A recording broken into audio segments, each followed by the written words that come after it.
So today we're going to do one small project. Not small project, it's going to be a big project today. Okay. So what's the project all about? See, we have an architectural file here. Okay. So you see the plumbing, fixtures, everything. So this is going to be a blank architectural file, let's say a plumbing file, and we're going to do a Revit model on this. So what's the story is to convert an AutoCAD file, an AutoCAD plumbing layout, okay, into Revit, isn't it? We will be doing completely here the same thing but in Revit. Okay, so what we will be doing is, let's say we will start the drawing. Okay, we are in Revit now, we are in a blank screen, isn't it? Okay, click new, go to browse. We are doing US metric, isn't it?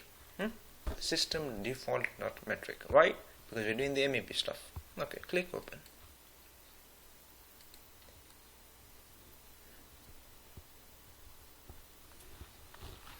Let it load.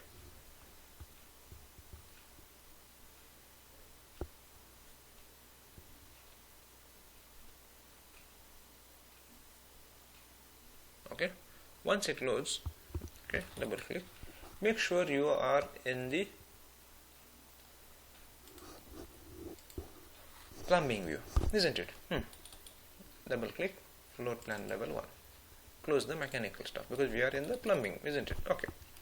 Then what you'll do, first thing is press a VG or insert the link file. Okay, go to insert, link, Revit. Okay. Then what you'll do, you will go to your folder where it is. Okay,